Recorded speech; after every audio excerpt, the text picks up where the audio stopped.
తోమా గారికి ఉండే ఒక మంచి పద్ధతి ఏంటి, ఎక్కడైతే నలుగురు ఐదుగురు ఉంటారో వాళ్ళ మధ్యలో ఒక సిలువను పెడతాడు. మీరు రోజు ఇక్కడికి వచ్చి ప్రార్థన చేసుకోండి అని. ఒకరోజు చెక్క సిలువని ఇక్కడ పెట్టారు. సేమ్ ఇదే ఈ ఈ రాతి దాని మీదనే అప్పట్లో చిన్న దిమ్మె కట్టి చెక్క సిలువని ఇక్కడ పెట్టాడు. ఆయన ఎక్కడైనా ఫస్ట్ స్టార్ట్ చేసిందే చెక్క. ఆయన ఏం బిల్డింగ్లు కట్టలేదు. ఆ తర్వాత కొన్ని గుడిసెల్లాగా వేశారు, కొన్ని పాకాల్లాగా షెడ్లు వేశారు, అదంతా వేరే హిస్టరీ. అయితే ఈ దిమ్మె మీద ఒక సిలువను పెట్టి ఆయన వాళ్ళకి తెలిసిన వాళ్ళ దగ్గరికి తిని పడుకోవడానికి వెళ్ళిపోయారు. ఆ రోజు వాళ్ళ దగ్గర బస చేయడానికి వెళ్ళిపోయారు.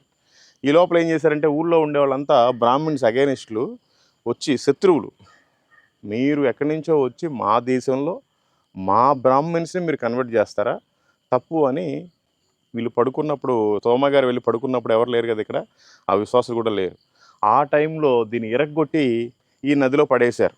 ఈ నదిలో పడేస్తే ఇది కొట్టుకుంటూ కొట్టుకుంటూ కొట్టుకుంటూ అదిగోండి అక్కడ కనిపిస్తుంది. ఒక 4 కిలోమీటర్ల దూరంలో చెట్లు అవన్నీ కనిపిస్తున్నాయి. కొన్ని సెల్ ఫోన్ టవర్లు కూడా ఉన్నాయి. కొట్టుకుంటూ కొట్టుకుంటూ ఈ నదిలో సిలువంతా వెళ్ళిపోయింది. వెళ్ళిపోయి ఒక గడ్డిలో ఉందన్నమాట. ఆడవాళ్ళంతా ఏంటంటే అప్పట్లో బాగా క్యాస్ట్ ఫీలింగ్ అంట. అంటే బ్రాహ్మిన్స్కి గేదెలు కనుక ఉంటే ఆ గేదెలకి గడ్డి కూడా వారే కోసుకొచ్చి వెయ్యాలి, వేరే వాళ్ళు కోస్తే ఒప్పుకోరు. ఆ టైంలో బ్రాహ్మిన్స్ లేడీస్ అంతా వచ్చి ఆ నీటి ఒడ్డున గడ్డి కోసే టైంలో ఆ కొడవలి ఆ సిలువకు తగిలి బ్లడ్ వస్తుంది. చూడండి, చెక్క సిలువే కానీ బ్లడ్ వస్తుంది.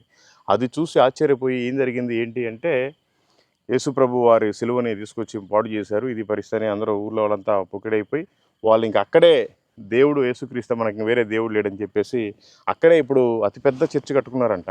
వాళ్ళు ప్రతి సంవత్సరం జూలై 3వ తేదీన యేసుప్రభు వారికి జాతర లాంటిది, తిరునాళ్ళ లాంటివి చేసుకుంటున్నారంట. సో అందుకని ఈ చర్చి ఇంత బాగా డెవలప్ అయింది. ఇంకా చాలా ఉంది దీని గురించి. చాలా అద్భుతం కదా.